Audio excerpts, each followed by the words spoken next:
Hello students, मैं हूं मनीष शंकर तिवारी और आप लोग देखना शुरू कर चुके हैं ई क्लासेस बाय मनीष सर। हम लोग पढ़ रहे हैं कक्षा 10 का सामाजिक विज्ञान और इसमें इतिहास का अध्याय 1 पढ़ रहे हैं जिसका नाम है यूरोप में राष्ट्रवाद का उदय। पढ़ते हुए हम लोग अभी तक 4 कंटेंट हम कंप्लीट कर चुके हैं। एक्चुअल में यूरोप में राष्ट्रवाद का उदय वाला जो अध्याय है उसको आपकी किताब में 6 अध्यायों में बांटा गया है, 6 भागों में बांटा गया है और उसके अंतर्गत आज हम पढ़ने जा रहे हैं तीसरा भाग। अच्छा, पूरा जो अध्याय है ये बहुत ज़्यादा लंबा नहीं है एक्चुअल में, लेकिन आपको बहुत अच्छे समझ में आए इसलिए कंटेंट थोड़े से बड़े हो जाते हैं। लेकिन हाँ, मुझे यकीन है कि आप लोगों को कंटेंट समझ में आ रहे होंगे। यदि ना आए तो आप लोग कमेंट बॉक्स में ज़रूर लिखिए। किसी पर्टिकुलर पॉइंट पे अगर आपको कहीं दिक्कत जा रही है, यदि आप अपने क्लास टीचर से, सब्जेक्ट टीचर से कंसल्ट कर लेते हैं तो बहुत अच्छी बात है। लेकिन फिर भी यदि रह जाता है तो आप मुझसे कमेंट बॉक्स में लिखकर सजेशंस ले सकते हैं। हम पूरी कोशिश करेंगे कि उसको ठीक कर दें। कुछ बच्चे हमको मैसेज कर रहे हैं, कमेंट बॉक्स में भी आ रहा है कि उनकी बुक्स नहीं मिली हैं। तो हाँ, अभी कहीं कहीं पर ये बारिश के कारण या और भी कोई टेक्निकल इशू हो सकता है, कोई दूसरा इशू हो सकता है जिसकी वजह से आप तक किताबें ना पहुँच पाई हों। तो आप लोग अपने टीचर, प्रिंसिपल्स या रिलेटेड जो भी कंसर्न अथॉरिटी है उससे आप चर्चा कर लीजिए।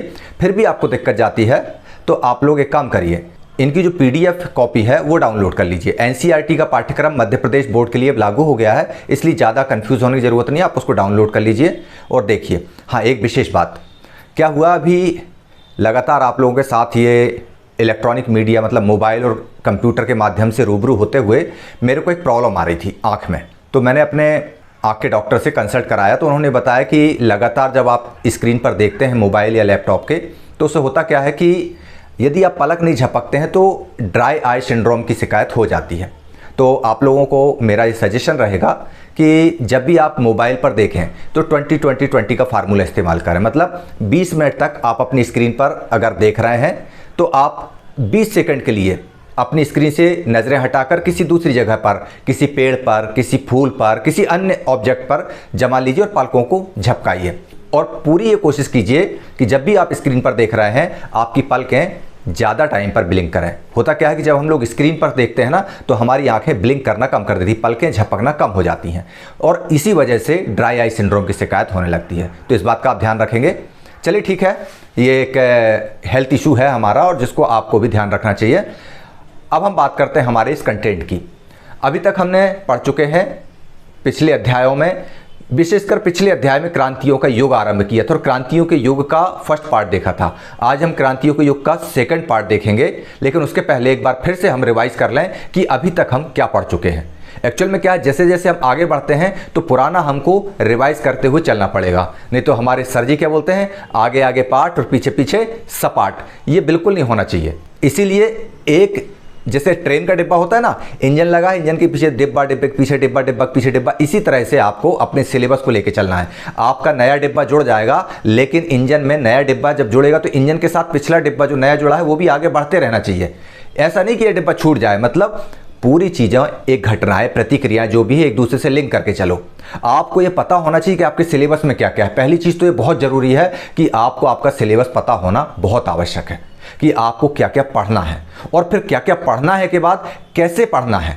तो कैसे पढ़ना है ये तो मैं बता ही रहा हूँ, लेकिन क्या क्या पढ़ना है ये आप अपनी पाठ्य पुस्तक में एक बार ज़रूर देखिए और रात को जब आप सोने जाएं तो जो दिन भर में आपने पढ़ा है उसको एक बार रिकॉल कर लिया करें। आँख बंद करने के पहले नींद भी बढ़िया आएगी और चीज़ें रिकॉल भी हो जाएंगी। चलिए ठीक है, ये सब बातें तो होती रहेंगी। हम शुरू करते हैं क्रांतियों के युग का सेकंड पार्ट और ओवरऑल आज का ये 5वां कंटेंट। चलिए, यूरोप में राष्ट्रवाद का उदय और इसमें अभी तक हम क्या पढ़ चुके हैं पहले हम इसको देख लेते हैं। हम अभी तक देख चुके हैं, सबसे पहले तो हमने देखा था फ्रेडरिक सारियो का यूटोपियन विजन। अब इस चीज़ को मैं पिछले वीडियोस में बहुत अच्छे से डिस्कस कर चुका हूं कि उन्होंने एक चित्र बनाया था, स्वतंत्रता की देवी बनाई थी। स्वतंत्रता की देवी के सामने से लाइन लगाए, यूरोप और अमेरिका के राज स्टेट्स जो है वो आगे बढ़ रहे थे। अब ज़्यादा इसमें बात करने की ज़रूरत नहीं है। रेनन का राष्ट्रवाद क्या है, उसका राष्ट्रवाद का विचार क्या है, ये भी हम बता चुके हैं कि रेनन का राष्ट्रवाद का विचार जो है वो एक सदियों से चली आ रही महान परंपराओं पर आधारित है। वो किसी नस्ल, धर्म या क्षेत्र विशेष पर आधारित नहीं है। ये चीज़ हमने देख ली। इसके बाद हमने तीसरे बिंदु पे हमने देखा था फ्रांसीसी क्रांति और राष्ट्र का विचार। मेन चैप्टर यही था। यहाँ से आपका सेकंड चैप्टर जो स्टार्ट हुआ था यहीं से हुआ था। और इसके अंतर्गत फिर हमने पढ़ा था नेपोलियन की संहिता 1804। नेपोलियन की संहिता 1804 के पढ़ने के बाद हम आ गए थे यूरोप में राष्ट्रवाद का निर्माण, मतलब अगले भाग में। ये जो यूरोप में राष्ट्रवाद का निर्माण है, ये एक्चुअल में आपका दूसरा भाग था इस अध्याय का। और इसी यूरोप में राष्ट्रवाद का निर्माण, इसके अंतर्गत हमने देखा था सबसे पहले कुलीन वर्ग और नया मध्य वर्ग। तो कुलीन वर्ग जो है पूरे अगर सोशल स्टेटस की बात करें तो पादरियों के बाद सेकंड नंबर पे आते थे, और मध्य वर्ग जो है थर्ड स्टेट में नंबर 1 था, और उसके बाद जो सेकंड और थर्ड था वो अभी भी प्रताड़ित और शोषित था। इसके बाद हमने देखा अगला उदारवादी राष्ट्रवाद देखा। उदारवादी राष्ट्रवाद देखने के बाद हमने देखा 1815 के बाद एक नया रूढ़िवाद। मतलब इसके पहले तक रूढ़िवाद क्या था? राजतंत्रों का घोर समर्थक था, सामाजिक ऊंच नीच का घोर समर्थक था, विशेषाधिकार का प्रबल समर्थक था। लेकिन जैसे ही नेपोलियन सम्राट बना, नई संहिता बनाई, तो उन्होंने रूढ़िवाद को अपग्रेड कर दिया। अपग्रेडेड वर्जन आ गया रूढ़िवाद का और उसको बोला गया नव रूढ़िवाद। मतलब उन्होंने सामंती, भूदासत्व प्रथा, इन सब चीज़ों का विरोध स्वीकार कर लिया, समानता की बात कर ली। इसके बाद हम लोगों ने नेक्स्ट पॉइंट 9 नंबर पे देखा था क्रांतिकारी विचारधारा, जिसमें हमने मैजनी के बारे में जाना था। आगे जब इटली का एकीकरण करेंगे तो मैजनी के एक और साथी गैरीबाल्डी मिलते हैं, उनके बारे में हम जानने की कोशिश करेंगे। इसके बाद 10वें बिंदु पर हमने पढ़ा क्रांतियों का युग शुरुआत होता है, अध्याय 3, जिसको हमने जस्ट पिछले वीडियो में आरंभ किया। 1830 से 1848 के बीच 18 साल तक क्रांतियाँ चलती रहीं, और एक्चुअल में यही वो दौर था जब पूरा यूरोप जो है क्रांतियों की तरंगों में डूबा हुआ था। यहाँ से एक लहर कहीं उठती, दूसरी लहर कहीं उठती, और राजाओं को बड़ी परेशानियाँ हो रही थी इन सबको दबाने के लिए। इसके बाद हमने इसी के अंतर्गत देखा रूमानी कल्पना और राष्ट्रीय भावना, मतलब रूमानीवाद। रूमानीवाद मतलब रोमांटिसिज्म। रोमांटिसिज्म मतलब ये वाला रोमांच नहीं जो हीरो हीरोइन वगैरह करते हैं, ये नहीं। रोमांटिसिज्म यानी लोकगीत, लोक कला, संगीत, नृत्य, जो हमारी एक्चुअल में पहचान है, जो राष्ट्र की असली आत्मा है, उसके बारे में हमने जाना था। इसके बाद हमने इनको डिराइव करने वाले लोगों को देखा था कि चित्रकार यूजीन देलाक्रोवा ने अपने चित्र के माध्यम से किस तरह से यूनानी स्वतंत्रता संग्राम को कैटलिस्ट किया, उत्प्रेरित किया उसने। इसके बाद में हमने देखा योहान गॉटफ्रीड ने, एक दार्शनिक थे, जर्मन दार्शनिक। उन्होंने जर्मनी की जो लोक शक्ति, जर्मनी की जो लोक संगीत, लोक नृत्य है, इनको बताया कि यह एक्चुअल में जर्मनी की असल आत्मा, जर्मनी की सच्ची आत्मा यही है। इसके बाद हम लोगों ने देखा यूनान और ब्रसेल्स की आज़ादी, और इसी आज़ादी को जब यूनान और ब्रसेल्स में आज़ादी के परवाने आगे बढ़ने लगे, तब मेटरनिक भाई साहब कहते हैं कि फ्रांस को छींक होती है तब यूरोप में सर्दी जुकाम हो जाता है। ये यूनान और ब्रसेल्स उसी सर्दी जुकाम का इलाज था।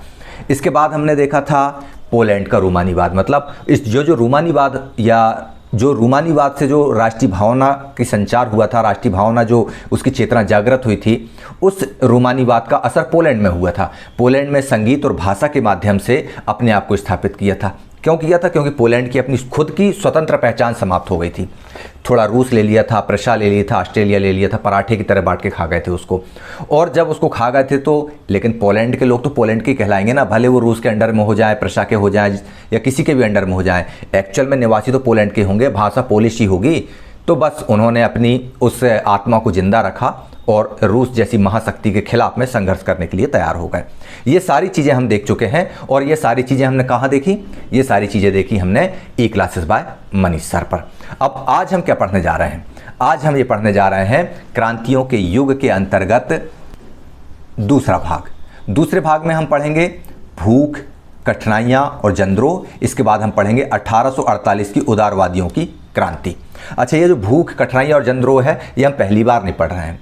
इसके पहले भी हमने 9th क्लास में इसको देख चुके हैं। जब रूस की क्रांति हो रही थी, मजदूरों के एरिया में भूखे लोग रह रहे थे, तब उन्होंने विद्रोह किया था, और फिर इधर आ गए, सैनिकों से बोला कि आप मार दो घुड़सवारों से। घुड़सवारों ने कहा नहीं, हम नहीं मारेंगे, और फिर वो मजदूर और घुड़सवार सैनिक मिलकर के उन्होंने सोवियतें बनाई थी, और इस तरह से फिर वहाँ पर समाजवाद का डंका बजने लगा था। ये हम लोगों ने बहुत अच्छे से देखा था। आज उसको फिर से देख रहे हैं दोबारा से हम लोग। यानी चलिए हम शुरू करते हैं भूख, कठिनाइयाँ और जन विद्रोह।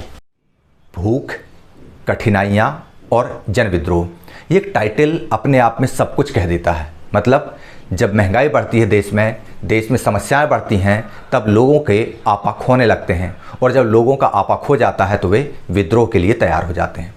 ये बात हम लोगों ने पिछले साल 9th क्लास का जब हम पढ़ रहे थे कंटेंट, तब हमने देखा था रूस की क्रांति में किस तरह से मजदूरों की कॉलोनी में जब बहुत ही ज़्यादा फाका कसी की स्थिति हो जाती है। मज़दूरों के सामने से थाली से भोजन गायब होने लगते हैं, उनके बच्चे रोते बिलखते रहते हैं। तब उनका आत्मा जो है जवाब दे जाती है और फिर वे निकल पड़ते हैं पूरे दल बल के साथ में बाज़ार की तरफ, रिहायशी इलाकों की तरफ, अमीरों की बस्ती की तरफ। और जब अमीरों की बस्ती में जब वो जाते हैं और उनके नथनों में, नाकों में पकवानों की खुशबू भर आती है, उनकी आत्मा रो उठती है, उनकी आत्मा में चित्कार उठता है। क्या क्यों उठता है ये? उनको लगता है कि ये देखो, ये पैसे वाले लोग, ये अमीर लोग, इनकी बस्तियों में तो खाने पीने का अंबार लगा हुआ है और इधर हमारे बच्चे बेचारे एक एक निवाले के लिए तरस रहे हैं। और इसी गुस्से में आकर वो लोग उसको लूटने लगते हैं।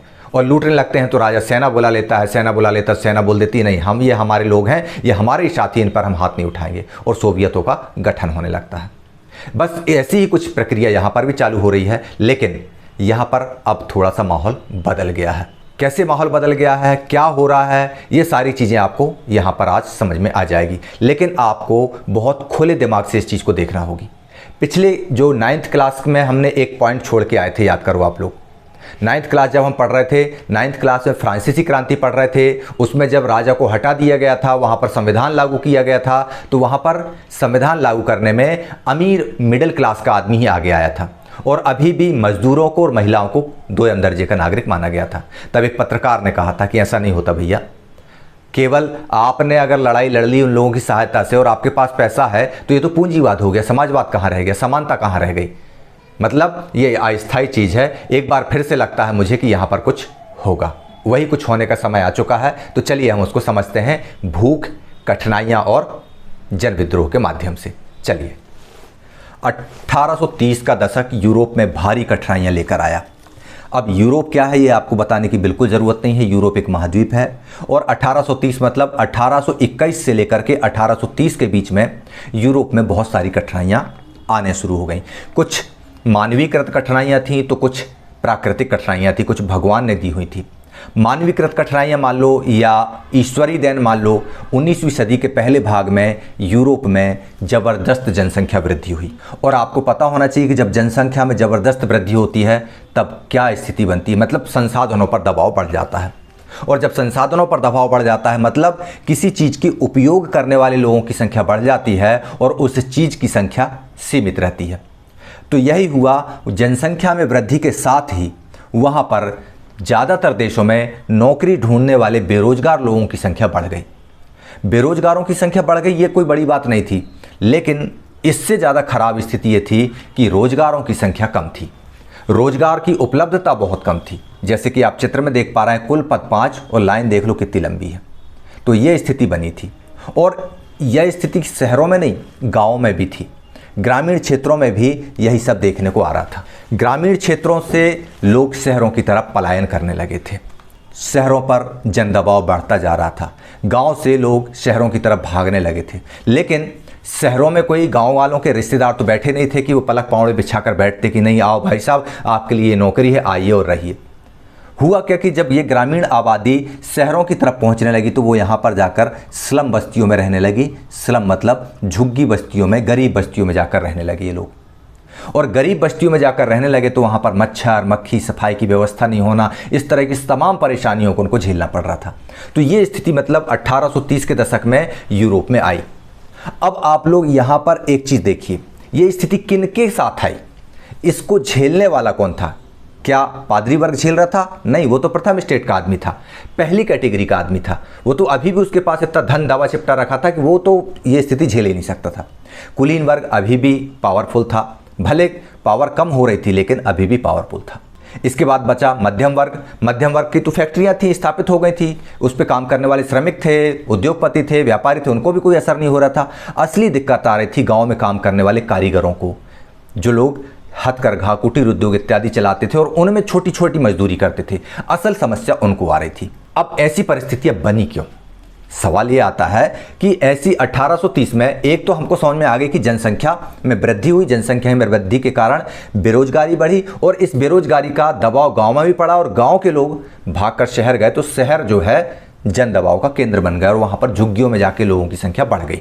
ये चीज़ हमारी समझ में आ गई। लेकिन अगर जनसंख्या वाले फैक्टर को छोड़ देते हैं तो ऐसी परिस्थितियां बनने का और क्या कारण हो सकता है? चलो उस कारण समझ में आया कि हाँ जनसंख्या बढ़ रही थी इसलिए ये चीज़ आई, लेकिन जनसंख्या बढ़ रही थी तो उसकी तुलना में जनसंख्या वृद्धि की तुलना में वहाँ की सरकारों को संसाधनों की व्यवस्था करनी थी, लेकिन संसाधनों की व्यवस्था क्यों नहीं हो पा रही थी, चलिए हम इसको समझते हैं। अब देखिए आप लोग, ये आपको यूरोप का नक्शा दिख रहा है। पूरा नक्शा बहुत अच्छे से आपके समझ में आ रहा होगा। ये आज की स्थिति का नक्शा है।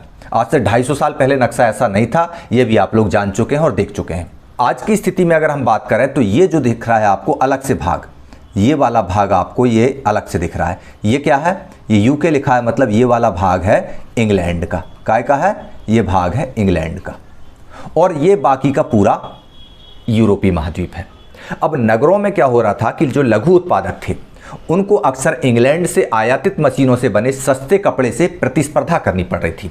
मतलब इंग्लैंड में टेक्सटाइल मिल्स जो है वो स्थापित हो चुकी थी और मशीनों से वहाँ पर कपड़ा बनाया जाने लगा था। वहाँ पर औद्योगिकरण पहले आ गया था। ये हम पिछले अध्याय में पढ़ चुके हैं कि 18वीं शताब्दी के अंतिम दशक में इंग्लैंड में औद्योगिकरण आरंभ हो गया था और फ्रांस और जर्मनी में 19वीं शताब्दी के प्रारंभ में आया था। ये चीज़ हम जान चुके हैं। अब इंग्लैंड में जब वहाँ पर A1 क्वालिटी का कपड़ा सस्ती कीमत पर मिलने लगा तो यहाँ पर जो श्रेष्ठ यूरोप था वहाँ पर इन लोगों को अब अपनी मेहनत की तुलना में कम दाम मिलने लगे थे। इंग्लैंड में औद्योगिकरण का जो स्तर था वो भी अन्य महाद्वीप से बहुत अच्छा था। इन लोगों को सबसे ज़्यादा समस्या या प्रतिस्पर्धा या कंपटीशन जो झेलना पड़ रहा था वो इनको झेलना पड़ रहा था कपड़ा उद्योग में।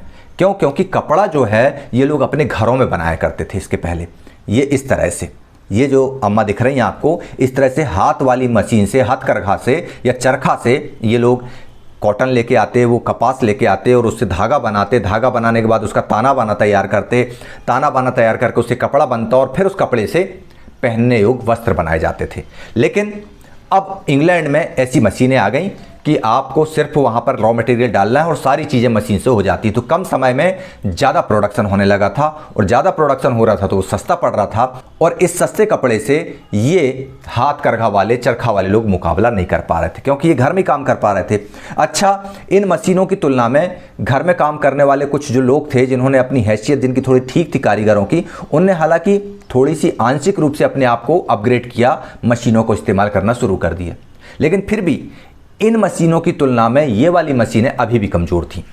अब ये मशीनें कमज़ोर थी तो डेफिनेटली इन लोगों के साथ में समस्या तो आनी ही थी। मतलब इंग्लैंड का जो कपड़ा उद्योग था वो एक नंबर पे था और सारे शेष महाद्वीप की स्थिति कमज़ोर थी, और इंग्लैंड के लोग शेष महाद्वीप में बहुत शानदार कपड़ा सस्ते दामों पर बेच रहे थे और इस वजह से इनके कपड़े बिक नहीं रहे थे। अब इनके जब माल ही नहीं बिकेगा तो इनकी आमदनी क्या होगी? जब आमदनी नहीं होगी तो घर में भूख की स्थिति बनेगी। जब भूख की स्थिति बनेगी तो कठिनाइयाँ पैदा होंगी, और जब कठिनाइयाँ पैदा होंगी, लगातार बच्चे चिल्लाएंगे कि पिताजी हमें रोटी चाहिए, माताजी हमें भोजन चाहिए, तो डेफिनेटली इन लोगों को सड़कों पर आना ही पड़ेगा। बस यही कारण था जन विद्रोह का।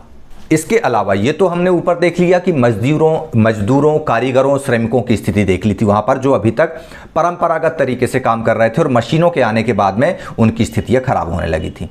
हमारे शहरों में आसपास आप लोग नज़र डालिए कि पहले तांगा चला करते थे, साइकिल रिक्शा चला करते थे, और जब ऑटो आए तो उस तांगा चलाने वाले, साइकिल रिक्शा चलाने वालों को बहुत दिक्कतें गई। आखिर बाद में उन्होंने फिर अपने आप को अपडेट किया, वो भी ऑटो चलाने लगे और तब जाके ये सारी चीज़ें सही हो पाई थी। तो अभी यूरोप जो है उसी दौर से गुजर रहा था इस तरह से।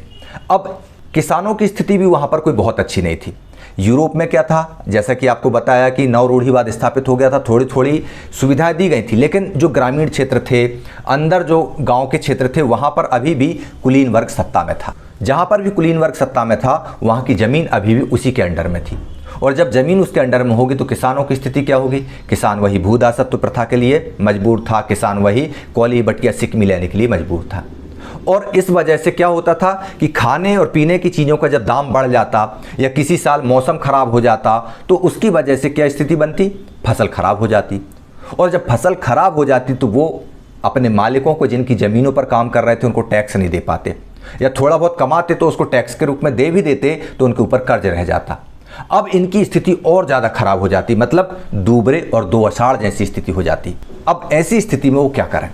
मतलब महंगाई का बोझ उनके ऊपर लद जाता, महंगाई डायन खाए जाते वाली स्थिति हो जाती थी। अब ये जो गाना आपको दिख रहा है, ये महंगाई डायन खाए जाते, ये भी रूमानीवाद एक तरह का, हालांकि ये उसके लिए नहीं है, ये जनता द्वारा सरकार को संदेश देने का एक रूमानीवादी तरीका है, ठीक है ना। खाने पीने की चीज़ों के दाम बढ़ जाते, फसलों की खराब होने की स्थिति आ जाती, तो शहरों से लेकर गाँवों तक जो गरीब वर्ग था उसके बीच में गरीबी जो है बहुत खतरनाक तरीके से फैल जाती। वो लोग निराश हो जाते कि आखिर करें तो क्या करें, हमारे बच्चों को कैसे खाना खिलाएं, कैसे उनका पेट भरें। और फिर यही कारण बन जाते हैं क्रांति के, विद्रोह के, अपनी शासन और अपनी सरकार के खिलाफ। ये अपन चलते हैं थोड़ा सा फ्लैशबैक में। 1848 की क्रांति की अपन बात करते हैं। भूख, कठिनाई और जन विद्रोह तो समझ में आएगा कि भूख और कठिनाई ही जन विद्रोह को जन्म देती है। अब लेकिन आपने देखा होगा, मैंने आपको शुरुआत में बताया था कि क्रांतिकारी पत्रकार हुआ करते थे जियां पॉल मरा। ये फ्रांसीसियों के नाम भी बड़े उटपटांग से होते हैं। अब ये जो था, इन्होंने देखा कि नेशनल असेंबली ने एक संविधान तैयार किया है। आपको याद होगा, लुई 16वें को हटाया था और एक संविधान बनाया था और पुरुष एवं नागरिक अधिकार घोषणा पत्र जारी किए थे। और उसमें अमीर लोगों ने वहां पर भी सत्ता हासिल की थी। और उन्होंने क्या किया था, उन्होंने ये कहा था कि जो लोग टैक्स दे सकते हैं वही वोट देंगे, महिलाओं को वोट देने का भी अधिकार नहीं मिलेगा, गरीब पुरुषों को भी नहीं मिलेगा। तब इस बंदे ने कहा था, पत्रकार मरा ने क्या कहा था कि ऐसे काम नहीं चलता भैया। इस तरह से अगर ऐसा है कि जनता के प्रतिनिधित्व का कार्यभार अमीरों को सौंप दिया गया है, गरीबों और शोषितों की दशा केवल शांतिपूर्ण तरीकों से नहीं सुधारी जा सकती। मतलब जिस तरह से उन्होंने, किन्ने, गरीबों ने कुलीनों द्वारा लादे गए जुए को उतार फेंका है, एक दिन वही हश्र अमीरों का ये लोग करेंगे। ये भविष्यवाणी 1789-90 के आसपास पत्रकार मरा ने कर दी थी और यह भविष्यवाणी सत्य होने का टाइम आ गया था 1848 में। पत्रकार मरा की भविष्यवाणी सत्य साबित होने का समय आ चुका था। क्यों? क्योंकि पत्रकार मरा ने यह कहा था कि आप याद कीजिए उस दौर को जब फ्रांसीसी क्रांति शुरू हुई थी, मतलब 18वीं शताब्दी का फ्रांसीसी समाज 3 स्टेट में बटा था। First state, second state, third state. पहले और दूसरे स्टेट की तो बात ही नहीं करते अपन, क्योंकि विशेष अधिकार प्राप्त थे पादरी और कुलीन वर्ग। लेकिन थर्ड स्टेट जो था वह 3 कैटेगरी में बटा था। पहली कैटेगरी में अमीर लोग आते थे, पैसे वाले आते थे। दूसरी कैटेगरी में सेवा क्षेत्र के लोग आते थे और तीसरी कैटेगरी में मजदूर, महिलाएं और नौकर चाकर इत्यादि किसान, छोटे वाले जो है वो आते थे। बड़े किसान ऊपर आ जाते थे। अब जो फ्रांस में क्रांति हुई, उस क्रांति के परिणाम स्वरूप थर्ड स्टेट का जो पहला वर्ग था, अमीर पैसा वाला वर्ग, उसके पास सत्ता आ गई। और उसके पास सत्ता आई तो उसने अधिकार भी अपने हिसाब के बना लिए, उसने नियम कानून भी अपनी सुविधा के बना लिए। और जो तीसरा स्टेट का जो तीसरे पायदान पे जो बैठे लोग थे, मजदूर, गरीब किसान, भूदास, महिलाएं, उनके लिए सोचे नहीं। तब मरा ने कहा था कि ये लोग भी, जैसे आप लोगों ने कुलीनों और पादरियों को सत्ता से हटाया है, विशेषाधिकार से हटाया है, ऐसे ही एक दिन ये मजदूर, ये श्रमिक, ये महिलाएं आपको सत्ता से हटाकर अपना हक ले लेंगी। और वही चीज़ रिपीट हो रही है, वही चीज़ दोहराई जा रही है। ठीक है ना? तो चलिए हम देखते हैं 1848 की क्रांति फ्रांस में जो हुई वो कैसे हुई। चलिए देखते हैं। फ्रांस में आपको मालूम है कि 1830 में जब क्रांति हुई थी, जुलाई क्रांति, तो लुई फिलिप को सिंहासन पर बैठा दिया गया था। लुई फिलिप सिंहासन पर बैठा और उसने एक उदार संविधान भी दिया। लेकिन फिर भी इससे जनता का बहुत ज़्यादा भला नहीं हुआ। क्यों नहीं हुआ? क्योंकि अभी भी वोट देने का अधिकार अमीरों के पास में ही था। किनके पास में था? अभी भी इन अमीरों के ही पास में था। बाप बड़ा ना भैया, सबसे बड़ा रुपया, इन लोगों की ये कहना था। और संसद भवन में जीतकर जो जाते थे वो भी यही मिडिल क्लास के, बुर्जुआ वर्ग के, अमीर परिवारों के लोग जाते थे और साधारण जनता की पहुंच वहां तक नहीं हो पाती थी। अब ये जो मिडिल क्लास के लोग वहां बैठे थे, ये नियम कानून अपने हिसाब का बनाते थे और इस वजह से गरीब गुरबों का कहीं पर कोई लाभ नहीं हुआ। और यही कारण हुआ कि 1830 की क्रांति से जब उनको कोई लाभ नहीं हुआ, तब इन गरीबों को इस लुई फिलिप से घृणा होने लगी, नफरत होने लगी कि ये राजा भी कोई काम का नहीं है, हमको लड़के हमारे हक लेना ही होगा। और वही किया इन्होंने। 1848 में ऐसा समय आता है कि खाने पीने की चीज़ों की बहुत ज़्यादा कमी हो जाती है, बहुत महंगी हो जाती हैं, तो उपलब्धता कम हो जाती है और मौसम की वजह से वहाँ पर फसलें खराब हो जाती हैं। तो खाने पीने की कमी हो गई और ऊपर से थोड़ी सी जनसंख्या वहाँ पर वृद्धि होती है, तो बेरोजगारी में भी वृद्धि हो जाती है। इस सब से नाराज होकर लोग पेरिस की सड़कों पर उतर आते हैं। और जब पेरिस की सड़कों पर उतर आते हैं, जगह जगह नाके टोल लगा देते हैं, अवरोध लगा देते हैं, रास्ते बंद कर देते हैं और राजा के खिलाफ बहुत ज़्यादा गुस्सा दिखाने लगते हैं। तब लुई फिलिप भागने को मजबूर हो जाता है। अब यहाँ पर संवैधानिक राजतंत्र समाप्त होता है। फ्रांस द्वितीय गणतंत्र की ओर बढ़ रहा है। मतलब फ्रांस में दूसरी बार संवैधानिक राजतंत्र खत्म हो रहा है और दूसरी बार वह फिर से गणतंत्र बन रहा है। अब ये जो भीड़ वहां पर निकली थी पेरिस की सड़कों पर, यह एक नेशनल असेंबली के रूप में गणतंत्र की घोषणा कर देती है और गणतंत्र की घोषणा करने के बाद प्रमुख रूप से इन चीज़ों को वह रेखांकित करती है। वो चीज़ें ये हैं, सबसे पहले वो बोलती है कि जो पैसों के माध्यम से वोट वाला काम था, नोट और वोट का संबंध खत्म किया जाता है। 21 वर्ष से ऊपर के जितने भी वयस्क पुरुष हैं सबको मताधिकार दिया जाता है। अभी भी यहाँ पर इन लोगों ने भी तड़ी मारी है। देखो, इन लोगों ने भी पुरुषों की बात की है, सारे पुरुषों को जो 21 साल से ऊपर हो गए हैं उनको अधिकार देने की बात की है। महिलाओं को अभी भी अधिकार देने की बात इनने भी नहीं की। कौन ने? ये गरीब गुरबों ने भी। सोचो कि जो परंपराएं हैं जब व्यक्ति के अंदर बिंध जाती हैं, घुस जाती हैं, तब वे भी परंपराओं को तोड़ने में सक्षम नहीं हो पाते, इतने आसानी से निर्णय नहीं ले पाते।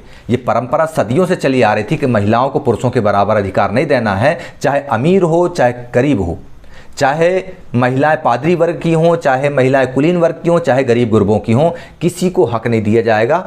ये बात यहाँ पर तय हो गई थी। लेकिन हाँ, पुरुष चाहे अमीर हो या गरीब हो, 21 साल से ऊपर है तो उसको वयस्क मताधिकार दिया जाता है। एक बात ये तय हो गई। अब बेरोजगारी बहुत ज़्यादा बढ़ी थी तो रोजगार गारंटी योजना लागू कर दी। जो नई असेंबली बनी थी उसने बोल दिया कि रोजगार गारंटी योजना लागू की जाती है। लेकिन केवल रोजगार गारंटी योजना लागू कर देने मात्र से रोजगार उपलब्ध नहीं होते हैं, ये बात आप लोग भी जानते हैं। रोजगार उपलब्ध होते हैं व्यवस्था करने से। तो इन्होंने इसका भी जुगाड़ किया, इसकी भी व्यवस्था जमाई। क्या किया इन्होंने? रोजगार उपलब्ध कराने के लिए राष्ट्रीय कारखाने स्थापित करने लगे। मतलब सारी व्यवस्थाएं चाक चौबंद कर दी, जो मांगे की जा रही थी वो इन्होंने उपलब्ध करा दी और ये समानता की स्थिति आ गई अब यहाँ पर। तो इस तरह से 1848 की ये क्रांति हुई। फ्रांस दोबारा से एक गणतंत्रात्मक देश बन गया और इस बार परिवर्तन ऐसा हुआ कि सारे पुरुषों को मताधिकार मिल गया। ठीक है ना? अब ये फ्रांस, जैसा कि आपको मालूम है कि जब फ्रांस छींकता है तो सारे यूरोप को सर्दी जुकाम होता है।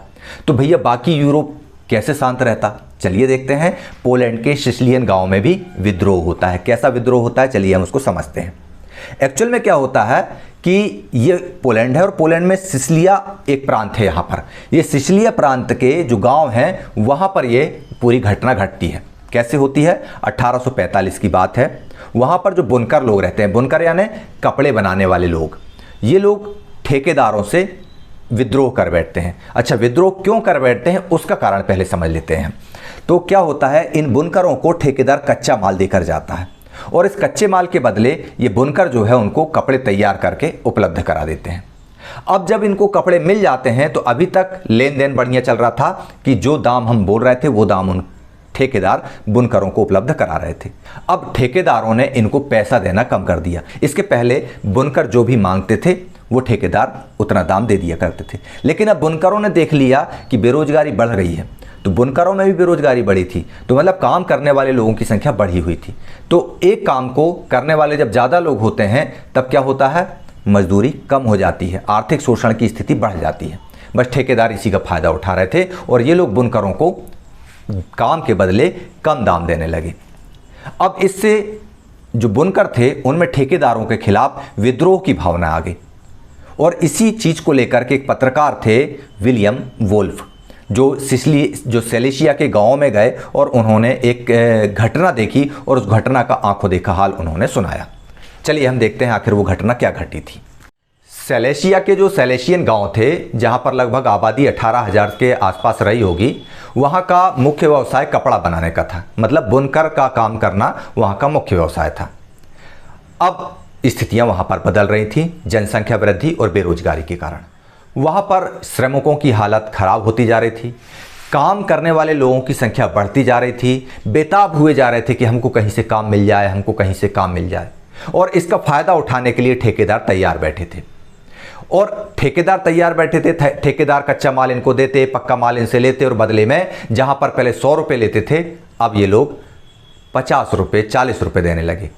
इस बात को कुछ दिन तो इन लोगों ने बर्दाश्त किया कि चलो ठीक है, आज नहीं तो कल दिन बहुर जाएंगे, आज नहीं तो कल दिन अच्छे आ जाएंगे। अच्छे दिनों के इंतजार में ये लोग उस चीज़ को बर्दाश्त करते रहे। लेकिन जब इनके अच्छे दिन नहीं आए तो इनके सब्र का बांध फूट गया और एक समय आ गया जब ये विद्रोह के लिए तैयार हो गए। वह दिन था 4 जून 1848। समय था दोपहर के 2 बजे। बुनकरों की भीड़ अपने अपने घरों से निकली और 2 कतारें बना ली उन्होंने। दोनों कतारों में ठेकेदारों के खिलाफ नारेबाजी करते हुए ये लोग ठेकेदारों की बस्ती में जाने लगे और पहुंच गए ठेकेदारों की बड़ी बड़ी हवेलियां, कोठियों के घर के सामने जाकर खड़े हो गए, नारेबाजी करने लगे। ये लोग बोलने लगे कि हमारी मजदूरी बढ़ाओ, हमको हमारे काम के बदले में पूरे दाम दो। लेकिन जब ये लोग चिल्लाते रहे तो वहाँ पर आसपास जो उनके लठैत थे, उनके जो लोग खड़े थे ठेकेदारों के, इनका मजाक उड़ाने लगे। वो जो पैसे वाले थे, इनके परिजन लोग जो थे, वो मजाक उड़ाने लगे इनकी हालत देख करके। ये आ गए भिखमंगे मांगने के लिए, ये आ गए गरीब लोग मांगने के लिए। इससे इनके सब्र का बांध और ज़्यादा फूट गया और अपने आप को अपमानित महसूस करने लगे। और इन्होंने फिर आओ देखा न ताओ और इन्होंने कोठियों के दरवाज़ों को तोड़ दिया, बड़े बड़े गेट को तोड़ दिए, दरवाजे तोड़ दिए और अंदर घुस गए और इनकी बड़ी जो कीमती चीज़ें रखी थी उनको सबको नष्ट भष्ट तोड़ फाड़ के, चीर फाड़ के अलग कर दिया। और बड़ी मुश्किल से वो ठेकेदार जान बचाते हुए बस्तियों की तरफ भागा, गाँव की तरफ भागा। लेकिन गाँव वालों ने उसको शरण देने से मना कर दिया। क्यों? क्योंकि ये गाँव वाले इन बुनकरों के सपोर्ट में थे। ठेकेदार अपने पूरे परिवार के साथ पड़ोस के गांव में गया, लेकिन वहां पे भी शरण नहीं मिली, सारी चीज़ें हुई। इसने किसी तरह से ठेकेदारों ने सरकार को संदेश भेजा, सेना को संदेश भेजा कि हमारी रक्षा करो, ये बुनकर मार डालेंगे। सैनिक आए, सैनिकों ने जवाबी कार्रवाई की। निहत्ते बुनकर थे, वो लोग गोली बंदूक से लेकर आए थे और उन्होंने बुनकरों पर गोलियां चला दी। 11 बुनकर मारे गए और इस तरह से इस आंदोलन को कुचल दिया गया, इस बुनकरों के विद्रोह को कुचल दिया गया। अब आप देख रहे होंगे पोलैंड दूसरी बार भी फेल हो गया। मतलब कितना कमज़ोर था, लेकिन गुस्सा तो गुस्सा है भैया, वो प्रकट होता और बाहर निकल आता है। इस तरह से हमने देखा सिसिलियन का विद्रोह जो पोलैंड के सिसिलिया प्रांत में हुआ था। ठीक है ना? तो इस तरह से हम लोगों ने अभी तक इस कंटेंट में ये देख लिया कि चाहे फ्रांस हो, चाहे पोलैंड हो या यूरोप के अन्य कोई क्षेत्र हों जहाँ पर कुलीनों का शासन रहा हो, सारी जगह पर मजदूर, गरीब किसान, भूदास बहुत ज़्यादा प्रताड़ित थे भूख, भ्रष्टाचार और महंगाई के कारण। और ये लोग अपनी मांगों को बुलंद कर रहे थे और लगातार आंदोलित थे। और इससे क्या था, पूरे यूरोप के राष्ट्रों में, पूरे यूरोप की जो रियासतें थी, रजवाड़े थे, वहाँ पर एक अफरा तफरी का माहौल था। वहाँ की यूरोप की स्थिति बहुत अच्छी नहीं थी और अच्छी स्थिति नहीं थी तो इसका असर क्या हो रहा था, राजाओं के ऊपर हो रहा था। राजा लोग भी असहज महसूस कर रहे थे और बस गर्म लोहे को देखकर यहाँ पर जो उदारवादी राष्ट्रवादी थे, जिनको रूढ़िवादियों ने खदेड़ कर भगाया था, एक बार फिर से अपने आप को संगठित करते हैं और उनको लगता है कि हाँ, देश में स्थिति अभी गड़बड़ है, हम लोग भी अपना दांव यहाँ पर चल दें। यही किया उन्होंने भी। इधर आंदोलन चल रहा था गरीब गुरबों का, इधर मध्यम वर्ग का उदारवादी आंदोलन फिर से आरंभ हो जाता है। चलिए हम देखते हैं 1848 की उदारवादी क्रांति को। चलिए 1848 की उदारवादियों की क्रांति। उदारवादी भी हार मानने वाले नहीं थे, लगातार लगे हुए थे कोशिशों में कि किसी भी तरह से इन राजाओं को हम सुख चैन से तो नहीं रहने देंगे। उधर राजा लोग भी लगे रहते थे, रूढ़िवादी लोग, कि हम उदारवादियों को तो बैठने नहीं देंगे। मतलब कंजर्वेटिव्स बनाम लिबरल्स। आज भी आप लोग यूरोपीय देशों में देखोगे तो राजनीतिक दल 2 भागों में बटे मिलेंगे, एक कंजर्वेटिव मिलेगा, एक लिबरल मिलेगा। और ये चीज़ें शुरू से चली आ रही हैं, आज तक चल रही हैं, इसको अपन नहीं रोक सकते और नहीं रोकने वाली, क्योंकि अपनी अपनी विचारधारा है। चलिए ठीक है, आज की बात तो अपन नहीं करते, अपन इतिहास पढ़ रहे हैं। अपन फिर से चलते हैं 1848 में उदारवादियों की क्रांति कैसे हुई थी। चलो देखते हैं। सबसे पहले फ्रांस की बात कर लेते हैं। फ्रांस में 1848 में क्या हुआ, जब यूरोप के अनेक देशों में गरीबी, बेरोजगारी, भुखमरी ये फैल रही थी, तब वहाँ के किसान और मजदूर विद्रोह कर रहे थे। किसानों और मजदूरों को राजा के खिलाफ विद्रोह करता हुआ देखकर जो पढ़ा लिखा मध्य वर्ग था उसको लगने लगा कि यार यही मौका है, राजा के ऊपर चोट कर दो। राजा इस समय कमज़ोर दिख रहा है। क्यों? क्योंकि जनता का एक वर्ग तो विद्रोह कर ही रहा है और हमने भी विद्रोह कर दिया, हमने भी क्रांति कर दी तो राजा की कमर टूट जाएगी। हुआ भी यही। उदारवादियों ने भी समानांतर रूप से क्रांति की शुरुआत कर दी। फरवरी 1848 की घटनाएं ऐसी घटी कि जो लुई फिलिप था उसको गद्दी छोड़कर भागना पड़ा। और जब वो गद्दी छोड़कर भाग गया तो वहाँ पर एक नए गणतंत्र की घोषणा हुई और उस नए गणतंत्र में सभी पुरुषों को सार्वभौमिक वयस्क मताधिकार दिया। इसकी चर्चा हम पहले भी कर चुके हैं। तो ये फ्रांस की स्थिति थी। और मेटरनिक का वो वाक्य फिर याद आता है कि जब फ्रांस को छींक होती तो सारे यूरोप में सर्दी और जुकाम हो जाता है। तो यूरोप के अन्य भागों जहां अभी तक स्वतंत्र राष्ट्र राज्य अस्तित्व में नहीं आए थे, याद करो 1848 का फ्रेडरिक सारियू का चित्र। फ्रेडरिक सारियो के चित्र के अनुसार 1848 में अभी अभी फ्रांस जो है वह राष्ट्र राज्य बना था। मतलब अभी अभी उसने संवैधानिक राजतंत्र से लुई फिलिप से मुक्ति पाई थी और वहां पर नेशनल असेंबली मतलब संसद स्थापित हुई थी। यह हमने वहां पर देखा। और इसी तरह से उस चित्र में हम देखते हैं कि Germany, Italy, Poland, Austro Hungarian साम्राज्य ये सारे लाइन में लगे हुए हैं आज़ादी के लिए। मतलब यहाँ के जो स्त्री और पुरुष हैं वे संविधान की मांग के लिए राष्ट्रीय एकीकरण की मांग कर रहे थे। मतलब संविधान तो मांग ही रहे थे, साथ में वे राष्ट्रीय एकीकरण की मांग भी करने लगे। कैसा राष्ट्रीय एकीकरण? कैसा राष्ट्रीय एकीकरण? जैसे पोलैंड को आपने देखा कि पोलैंड को पराठा समझ के रूस, प्रशा और ऑस्ट्रिया ने बांट के खा गए। तो पोलैंड के लोग ये कहने लगे कि हमको अलग अलग नहीं रहना है, अब हमारा पोलैंड एक साथ इकट्ठा होकर रहेगा। जो पोलैंड की संस्कृति है वो पोलैंड वासियों के साथ रहेगी। मतलब हमको समानता, स्वतंत्रता और बंधुत्व तो चाहिए ही, लेकिन कब चाहिए? ये हमारे अपनी सीमाओं के अंदर चाहिए, हमारी अपनी सांस्कृतिक सीमाओं के अंदर चाहिए। इटली में भी यही हुआ। इटली को भी टुकड़े टुकड़ों में बांट दिया था। कुछ फ्रांस में था, कुछ ऑस्ट्रिया में था, कुछ रोमन में था, इस तरह से कुछ स्पेन में था। तो इटली के लोग भी ये कहने लगे कि हमको भी ठेकड़ों की तरह, पैबंदों की तरह अलग अलग कपड़ों में सिल के नहीं रहना है, हमको अपना अस्तित्व बनाना है। तो ये लोग संविधान की मांग तो कर रहे थे कि हाँ हमारे लिए स्वतंत्रता, समानता और बंधुत्व से युक्त ऐसा संविधान हो जैसा फ्रांस में है, लेकिन साथ में जो हमारा अपना राष्ट्र है, हमारी अपनी संस्कृति है, हमारी अपनी विरासत है, उस विरासत की सांस्कृतिक सीमा के अंदर हमको एकीकरण चाहिए। मतलब अब असली मांग की तरफ ये लोग बढ़ रहे थे। जर्मनी, इटली, पोलैंड, ऑस्ट्रिया और हंगरी, ये यहाँ पर सारे स्त्री और पुरुष संविधानवाद की मांग के साथ साथ राष्ट्रीय एकीकरण की बात भी करने लगे। ये लोग बोलने लगे कि हमारा एक राष्ट्र हो, एक संगठन हो, हमको संगठन बनाने की भी आज़ादी दो, हमको प्रेस की स्वतंत्रता दो, हमको हमारी व्यक्तिगत आज़ादी दो, और एक राष्ट्र, एक निशान, एक संविधान की बात ये लोग करने लगे। अब हम देखते हैं जर्मनी की स्थिति। ये तो हमने देख लिया बाकी यूरोप में जो जुकाम हो रहा था। अब जर्मनी और प्रशा में क्या हो रहा था?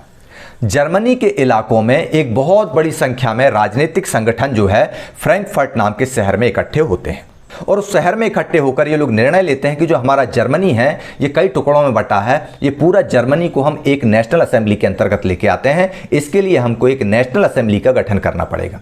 मतलब हमको हमारे देश की संसद बना लेनी चाहिए। फैसला हो गया, बना ली। 18 मई 1848 को पूरे देश से 831 प्रतिनिधि चुन लिए गए। कितने प्रतिनिधि? 831 प्रतिनिधियों को चुन लिया गया, और ये सारे प्रतिनिधि सेंट पॉल चर्च जो थी वहाँ पर संसद भवन बनाई गई, और वहाँ पर ये लोग जाकर बैठ गए। बड़े गाजे बाजे के साथ, जुलूस के साथ, ढोल ढमाकों के साथ ये सेंट पॉल चर्च पहुँचे और वहाँ जाकर वो आसन ग्रहण कर लिए। मतलब सेंट पॉल चर्च को जो है संसद भवन का स्वरूप दे दिया गया, और वहाँ पर उस संसद भवन में बैठकर इन लोगों ने एक नए संविधान का प्रारूप तैयार कर लिया। अब ये प्रशा की बात हो रही है। जर्मनी और प्रशा एक ही हैं लगभग। प्रशा से मुक्ति के लिए जर्मनी ये सारा काम कर रहे हैं कि अब प्रशा और जर्मन अलग अलग नहीं रहेगा, पूरा जर्मनी एक हो जाए, उसकी बात हो रही है। तो अब इसके लिए एक व्यक्ति चाहिए। अभी भी देखो क्या है कि ये लोग इकट्ठे तो हुए हैं, लेकिन जो 831 लोग इकट्ठे हुए हैं उन्हीं में से किसी एक को नहीं बोलते कि तुम हमारे देश के शासक बन जाओ। अभी भी उनके अंदर कमजोरी थी, अभी भी वो एक राजा के अधीन ही रहना चाहते थे। क्या होता है, गुलामी जो है बहुत आसानी से आदमी के अंदर से नहीं जाती है। आपने एक घोड़े का किस्सा सुना होगा कि एक घोड़ा एक खूंटी से बंधा हुआ रहता है हमेशा, और एक बार क्या होता है उसका मालिक उस खूंटी से छोड़ देता है, लेकिन घोड़ा फिर भी उतने ही भाग में चारा चर रहा होता है जितने भाग में वो पहले चरता था। क्यों? मानसिक गुलामी उसके अंदर आ गई थी। तो ऐसे ही ये जर्मन के लोग थे, ये लोग इकट्ठे तो हो गए थे, चुन लिए गए थे, लेकिन अभी भी इनके ऊपर शासन करने के लिए एक शासक की जरूरत थी। तो इन्होंने एक ऐसे राजा को तैयार किया जो इनकी अध्यक्षता करे, जो संसद को संचालित करे। मतलब संसद को राजा के अधीन कर दिया गया, राजा को संसद के अधीन कर लिया गया, एक दूसरे का पूरक बना दिया गया। और इसके लिए तैयार किया गया प्रशा के राजा फ्रेडरिक विलियम चतुर्थ को। अपना ताज लेकर ये लोग गए, बोले भैया हम सारे लोग जनप्रतिनिधि चुन लिए गए हैं 831 लोग, और हम ये चाहते हैं कि ये जो संसद भवन है, इस संसद भवन का कामकाज आपके नाम से चलेगा, यानी हमारे बॉस अभी भी आप ही होंगे। ये लोग जाते हैं, उसको ताज पहनाने की कोशिश करते हैं, लेकिन फ्रेडरिक विलियम चतुर्थ इनकार कर देता है, अस्वीकार कर देता है, और वो यहाँ से भाग निकलता है। किधर? उस तरफ जहाँ पर उसके फ्रेंड अन्य राजा रहते हैं जो इन उदारवादियों के विरोधी होते हैं। वो जाके उदारवादियों के विरोधी लोगों से मिल जाता है, बोलता है नहीं ये संसद वंसद सब बेकार की बातें हैं, हम तो उन लोगों का साथ देंगे जो हमारे बंधु हैं, हमारी तरह राजा हैं। अब यहां पर क्या होता है, कुलीन वर्ग और सेना का विरोध बढ़ जाता है और संसद का सामाजिक आधार कमजोर हो जाता है। बहुत इंपॉर्टेंट पॉइंट है। कैसे हो जाता है ये सारी चीजें? कुलीन वर्ग के लोग तो खैर यहां थे नहीं, मतलब अब जो कुलीन वर्ग और जो सेना के लोग थे वो उदारवादियों के विरोधी हो जाते हैं। एक चीज वहां हो जाती है। दूसरा क्या होता है, जो निम्न क्लास का है, मजदूर है, जो आंदोलन कर रहा था, कारीगर जो है आंदोलन कर रहा था, किस चीज के लिए मांग कर रहा था, किस चीज की मांग कर रहा था कि हमारी मजदूरी बढ़ाओ, हमारा वेतन बढ़ाओ, हमारे काम के बदले में पूरा दाम दो, हमारे काम के घंटे कम करो। और संसद भवन में जो नेशनल असेंबली थी उसमें चुने हुए लोग कौन थे? अमीर लोग थे, उदारवादी प्रवृत्ति के लोग थे। उस समय वहां पर ये नहीं थे, ये कुलीन वर्ग और सेना नहीं थी। उस समय संसद भवन में जो लोग थे वो थे उदारवादी प्रवृत्ति के लोग। और उदारवादी प्रवृत्ति के कौन से लोग थे? जो संपत्तिवान थे, जो अमीर थे, जो ये चाहते थे कि नोट के बदले वोट देने का अधिकार दिया जाए। और इसलिए ये जो उदारवादी प्रक्रिया हो रही थी, जो फ्रेडरिक विलियम चतुर्थ को ताज पहनाने जा रहे थे, इनको दोनों तरफ से मार पड़ रही थी, मतलब ये सैंडविच हो गए थे। ऊपर से पादरी, कुलीन वर्ग और सेना भी इनके खिलाफ थी, और नीचे चूंकि ये लोग गरीब गुरबों की मांगों को ये अनसुना कर रहे थे तो ये भी इनके खिलाफ हो गए थे। गरीब गुरबे, मजदूर, कारीगर ये भी इनका विरोध कर रहे थे। तो इस तरह से दोनों तरफ से इन्होंने अपना समर्थन खो दिया, दोनों तरफ से इनको अपना समर्थन मिलना बंद हो गया। ऊपर से कुलीन वर्ग इनका विरोध कर रहा था, नीचे से गरीब गुरबा इनका विरोध कर रहा था, बीच में ये फंसे रह गए थे सैंडविच की तरह। इनकी हालत सैंडविच की तरह हो गई थी। और इस चीज का फायदा राजाओं ने उठाया। राजाओं ने सैनिकों को बुलाया और उस असेंबली को भंग कर दिया। कैसे? ये सैनिक पहुंचे वहां पर और उन्होंने उदारवादी जो लोग वहां क्रांति कर रहे थे, जो राजा को जबरदस्ती ताज पहनाकर संसद भवन के अधीन ला रहे थे, उनको सबको पकड़ पुकड़ के उनको जेल वेल कर दिया, उनको खूब मारा ठोका, और जो सेंट पॉल चर्च में जो संसद बनाई गई थी उस संसद को भंग कर दिया।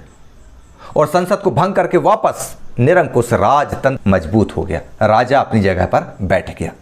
और जब राजा अपनी जगह बैठ गया तो अब ये जो आपको दिख रहा है रिफॉर्म्स, क्लोरोफॉर्म, 100 चूहे खाकर बिल्ली चली हज को, देखो कैसे रूढ़िवादी ताकतें जीत गईं। 1848 में उदारवादी आंदोलन कमजोर हो गया, संसद भवन को भंग कर दिया गया, संसद को भंग कर दिया गया, नेशनल असेंबली डिसॉल्व कर दी गई। और ये जो रूढ़िवादी ताकतें थीं ये कहने लगे कि फिर से बोलो सम्राट की जय हो, राजा की जय हो। लेकिन राजा यह समझ गए थे कि अब आने वाला समय बहुत कठिन हो रहा है। उदारवादियों और राष्ट्रवादियों को, क्रांतिकारियों को बिना रियायत दिए हम शांति और सुकून से तो नहीं रह सकते। और ये क्रांति और दमन का चक्र तभी समाप्त हो सकता है जब हम इनको रियायतें दें। और ये कहने लगे कि अरे रुको रुको भाई, अब हम अपने में ही थोड़ा बदलाव कर लेते हैं, खुद में चेंजेस ले आते हैं। अब समझ में आया ना, 100 चूहे खाकर बिल्ली चली हज को। मतलब अंदर शिक्षा नहीं है कि इनको सुविधाएं दें, लेकिन रोज रोज की चिकल्लस, क्रांति, दमन चक्र से मुक्ति पाने के लिए ऊपरी तौर पर इन्हें कह दिया चलो ठीक है भैया, हम थोड़ी बहुत रियायतें देते हैं। क्या रियायतें देते हैं? इन्होंने जो 1815 से पहले जो स्थिति थी, जो नेपोलियन ने जो सुधार लागू किए थे, उन सुधारों को मान लिया इन्हें। हैप्सबर्ग के अधिकार क्षेत्र में, रूस में भूदासत्व और बंधुआ मजदूरी को समाप्त कर दिया। क्या कर दिया? भूदासत्व को और बंधुआ मजदूरी को इन्होंने समाप्त घोषित कर दिया, मतलब सामंती व्यवस्था का अंत कर दिया। और साथ में जो ऑस्ट्रिया और हंगरी, ये क्या थी? यहाँ पे दोहरी शासन व्यवस्था थी। ये पूरा साम्राज्य एक था लेकिन नाम ऑस्ट्रिया हंगरी चल रहा था। तो यहाँ पर हैप्सबर्ग शासकों ने जो हंगरी वाला क्षेत्र था उसको ऑटोनोमस फैसिलिटी प्रदान कर दी, स्वायत्तता प्रदान कर दी। और इसी स्वायत्तता के कारण जो हंगरी के लोग थे उनके निरंकुश शासन का मार्ग प्रशस्त हो गया, साफ हो गया। तो ये चीज़ आप लोगों की अब समझ में बहुत अच्छे से आ गई होगी कि कैसे दूसरी बार जब फ्रांस में संवैधानिक सरकार आई तो उसका असर फिर पूरे यूरोप में हो गया। लोगों ने विद्रोह करना शुरू कर दिया शासन के खिलाफ। एक तरफ गरीब गुरबे सत्ता से लड़ रहे थे तो उसी का फायदा इन लोगों ने भी उठाया। इनको क्या लगा कि गरीब राजा पे अटैक कर रहे हैं, हम भी राजा पे अटैक कर दें, राजा हमारी बात मान लेगा। लेकिन राजा बड़े चतुरे थे, बहुत चालू थे। उन्होंने देखा कि ये जो उदारवादी मध्यम वर्ग के लोग हैं ये गरीबों के हितैषी नहीं हैं, और इस बात को डेफिनेटली कहीं ना कहीं से इन लोगों को मैसेज कर दिया होगा कि ये जो उदारवादी मध्यम वर्ग के लोग हैं ये गरीबों के हितैषी नहीं हैं। तो गरीबों ने भी इनका विरोध करना शुरू कर दिया। अब नीचे से गरीब गुरबा इनके आंदोलन का विरोध कर रहा था, ऊपर से कुलीन वर्ग और पादरीन का विरोध कर रहा था। ये इनकी स्थिति सैंडविच जैसी हो गई। सेना को बुलाया, इनके आंदोलन को खत्म किया और वापस से शेरशाह सूरी बन गए, वापस से सुल्तान अपने सत्ता पर बैठ गया। लेकिन अब राजा जो है थोड़े चतुराई से काम लेने लगे। उन्होंने कहा भैया चलो ठीक है, रोज रोज की लड़ाई झगड़े ठीक बात नहीं है, हमको तुमको थोड़ी थोड़ी व्यवस्था देते हैं। अब उन्होंने क्या किया, इस बार गरीब गुरबों की बात मानी। गरीब गुरबों की बात कैसे मानी? उन्होंने गरीब गुरबों को भूदासत्व से मुक्त कर दिया, बंधुआ मजदूरी से मुक्त कर दिया। मतलब ये बोल दिया कि आप लोग स्वतंत्र हैं, आपको रियायत दी जाती है, समान अधिकार दिए जाते हैं। ये थी 1848 की क्रांति की जीत। भले ही रूढ़िवाद जीत गया, उदारवादी हार गए, लेकिन गरीब गुरबा जीत गया था। अब एक पक्ष की जीत और बाकी थी। कौन? महिलाएं। वे महिलाएं जो अपने अधिकारों की बात कर रही थी। चलिए हम उसको समझते हैं कि इस दौर में महिलाओं की क्या स्थिति थी और क्या वह जीत पाई। चलिए देखते हैं महिलाओं के अधिकारों की बात। उदारवादी आंदोलन के दौर में जब उदारवादी लोग आंदोलन कर रहे थे, सत्ता का विरोध कर रहे थे, तो महिलाएं भी इनका बहुत बड़ी संख्या में कंधे से कंधा मिलाकर साथ दे रही थी, हमेशा से देती आ रही थी। फ्रांस की क्रांति में 9th में हमने देखा था। लेकिन स्वतंत्रता, समानता और बंधुत्व की बात है तो महिलाओं के लिए क्या इनके अर्थ समान थे? चलिए देखते हैं। अब ये देखिए, यहाँ पर ये जो फोटो दिख रही है ये कार्ल वेलकर भाई साहब हैं, और ये जो कार्ल वेलकर है ये उसी जर्मनी का चुना हुआ संसद सदस्य है, संसद भवन का यह सदस्य है। उदारवादी राजनीतिज्ञ है, फ्रैंकफर्ट संसद का यह सदस्य चुन लिया जाता है, लेकिन महिलाओं के प्रति इसके विचार बहुत गड़बड़ है। ये कहता है कि प्रकृति ने पुरुष और महिलाओं दोनों को अलग अलग कार्य करने के लिए बनाया है। पुरुष जो कि ज़्यादा ताकतवर है, ज़्यादा निर्भीक है और उन्मुक्त है, मुक्त है, वह परिवार का रखवाला, भरण पोषण करने वाला है। कानून, उत्पादन, प्रतिरक्षा और सार्वजनिक क्षेत्रों के कार्य पुरुष के हिस्से में है, जबकि महिलाएं कमज़ोर हैं, पुरुषों पर निर्भर हैं, दब्बू प्रकृति की हैं। उनको सुरक्षा के लिए पुरुष की आवश्यकता होती है। उनका जो कार्य क्षेत्र है वह घर, बच्चों की देखभाल और परिवार का पालन पोषण है। ये पूरे समाज में यही बात प्रचलित है, वेलकर भाई साहब बोलते हैं। और फिर एक सवाल करते हैं कि क्या हमें इसके अलावा कोई और प्रमाण की ज़रूरत है कि हम महिला और पुरुषों को बराबरी का अधिकार दें? यदि हम इनके अंतर को खत्म करते हैं और बराबरी का अधिकार देते हैं तो ये परिवार के मेल मिलाप और उसकी गरिमा को खतरे में डाल देगा। मतलब महिलाओं को पुरुषों की बराबरी के अधिकार देने पे पूरा समाज जो है खतरे में पड़ जाएगा, ये कहना था कार्ल वेलकर भाई साहब का। महिलाएं आज भी बराबरी के हक के लिए संघर्ष कर रही हैं। संसद भवन में हमारे देश में भी अभी महिलाओं को 50% आरक्षण नहीं है, ये बात आप लोग जानते हैं। 33% आरक्षण नहीं दिया गया उनको कि महिलाओं को उनकी सीट सुरक्षित कर दी जाए। अभी भी हमारे देश में भी लगभग माना कि मताधिकार है, राजनीतिक अधिकार है, लेकिन संसद भवन में आधी आबादी का प्रतिनिधित्व आधा भी नहीं है वहां पर। अब इसी बात को लेकर के लुईज ऑटो पीट्स नाम की एक महिला है, वो समाचार पत्र की मालिकन है, वो पेपर छापती है और पेपर में एक सवाल पूछ लेती है, और ये पूछ लेती कि ऐसे कितने पुरुष हैं जो स्वतंत्रता के लिए जीने और मरने के विचारों से ओतप्रोत हैं। क्या सारे पुरुष ऐसे हैं जो स्वतंत्रता के लिए जीना तो छोड़ो मर भी जाएं? क्या ये पुरुष सभी लोगों, सभी इंसानों की आज़ादी के लिए तैयार होंगे?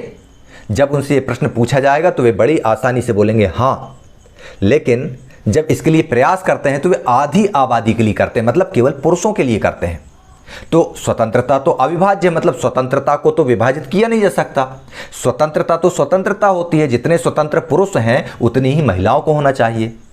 अतः स्वतंत्र पुरुषों को परतंत्रता से घिरा हुआ होना मंजूर नहीं होना चाहिए। तो महिलाएं क्यों रहे ऐसा?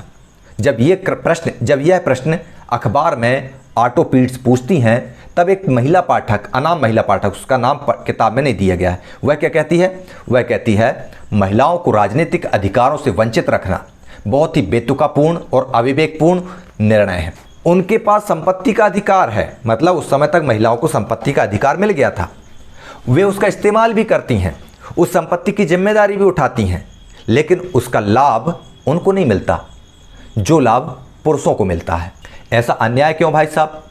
अब एक सबसे बड़े शर्म की बात क्या है, एक ढोर चराने वाला, एक मवेशी चराने वाला ऐसा पुरुष जो 21 वर्ष से अधिक उम्र का है उसको वोट देने का अधिकार है, क्योंकि वह पुरुष है, जबकि संपत्ति की मालिकन और योग्य महिला को इस हक से वंचित रखा गया है। और ये महिलाएं राज्य के रखरखाव में, परिवार के रखरखाव में बहुत ज़्यादा योगदान देती हैं। आखिर ऐसा दोयम दर्जे का व्यवहार क्यों, यह सवाल एक महिला पाठक उठाती है। तो इससे हमको समझ में आता है कि अभी भी 1848 के आसपास भी पुरुष और महिलाओं के बीच में बहुत ही ज़्यादा विभेद किया जाता था, अंतर किया जाता था, उनको समान नहीं माना जाता था। लेकिन जब महिलाओं ने विरोध लगातार जारी रखा तो उनको आंशिक सफलता मिली। वो आंशिक सफलता क्या थी, जब आप उसको सुनोगे ना तो आपको हंसी आ जाएगी कि महिलाओं को ये जो महिलाओं को छूट दी गई है इसको एक सफलता के रूप में बताया जा रहा है। क्या सफलता थी, चलिए देखते हैं। जो महिलाओं ने अपने राजनीतिक संगठन स्थापित किए थे, जो अखबार निकाले थे, राजनीतिक बैठकों में आना जाना किया था और खूब चिल्ला चिल्ला के बोलते थे कि हमको भी मताधिकार चाहिए, लेकिन इसके बावजूद भी जब संसद का चुनाव हुआ तो उनको मताधिकार से वंचित कर दिया गया। महिलाओं ने बार बार कहा कि महिलाओं को मताधिकार दो, लेकिन इन लोगों ने बोल दिया महिलाओं को मताधिकार नहीं दिया जा सकता। आप याद कीजिए, सेंट पॉल चर्च में बैठक होती है, ये लोग सारे लोग इकट्ठे होते हैं, राजा को ताज पहनाने की बात होती है, विलियम भाग जाता है। उसी संसद सभा में, उसी संसद की बैठक में महिलाओं को केवल इतना हक मिलता है कि आप लोग प्रेक्षक की हैसियत से दर्शक दीर्घा में खड़ी हो सकती हैं। ये यहाँ पर, ये देखो, ये महिला खड़ी हुई है और ये जो दर्शक दीर्घा यहाँ पर है, यहाँ पर महिलाओं को बैठकर संसद की कार्यवाही देखने का हक दिया गया था। वह संसद की कार्यवाही जो आज हमारे देश में बच्चा बच्चा चाहे जब जाके देख सकता है, वह अधिकार महिलाओं को दिया गया और महिलाओं ने उसको अपनी आंशिक सफलता माना था। कहते हैं ना कि ना कुछ से थोड़ा बहुत भी बहुत कुछ होता है, डूबते को तिनके का सहारा। इन लोगों को यह पहला राजनीतिक अधिकार ये मिला कि राजनीतिक कार्यवाही में भाग तो नहीं ले सकते लेकिन देख सकते हो, और उन्होंने देखने का काम किया। आने वाले टाइम में वह राजनीतिक गतिविधियों में सम्मिलित भी हुई, लेकिन वह समय आगे आएगा जब हम उसको पढ़ेंगे। तो इस प्रकार क्रांतियों के युग वाला जो भाग था यह आज पूर्ण होता है। और इसके साथ ही आप लोगों ने यह देख लिया, लगभग 9th क्लास को तो आपको लेके चलना पड़ेगा। 9th का जो कंटेंट है उसको आप दिमाग से नहीं हटा सकते। वह जो फ्रांसीसी क्रांति हुई थी 9वीं क्लास में हमने पढ़ा था, उस क्रांति में जिस कुलीन वर्ग को हटाकर मध्यम वर्ग के अमीर लोग आए थे, इस बार 1848 में इन अमीरों को हटा करके गरीब गुरबे भी राजनीति की धारा में सम्मिलित हो गए थे और महिलाएं भी अब अपने घर की चार दीवारी से निकलकर राजनीतिक गतिविधियों को देखने लगी थीं। इसी से प्रसन्नता थी कि चलो आज हम देख रहे हैं तो कल हम इसमें भाग भी लेंगे। तो इस तरह से आप लोगों ने देखा कि 1848 की क्रांति भूख और कठिनाइयों के बाद जो जनविद्रोह हुआ था उसकी परिणति थी। राजाओं को भी, राजतंत्रों को भी हालांकि अभी हटाया नहीं गया था, अभी भी राजतंत्र कायम थे, लेकिन उन्होंने अपने आप को अपग्रेड कर लिया। उन्होंने गरीब गुरबों को, मजदूरों को, श्रमिकों को उनके अधिकार थोड़े थोड़े देना शुरू कर दिए थे। इस तरह से हमने देखा कि यूरोप में जो राष्ट्रवाद की प्रक्रिया है वह सारे यूरोप में कहीं थोड़ी कहीं ज़्यादा चलती रह रही थी। अब अगले कंटेंट में हम लोग जर्मनी और इटली के एकीकरण को पढ़ेंगे। तो चलिए ठीक है, तब तक आप लोग देखते रहिए ई क्लासेस बाय मनीष सर, और मैं चलता हूँ नए कंटेंट की तैयारी के लिए। तो मुझे इजाज़त दीजिए। जय हिंद, जय भारत।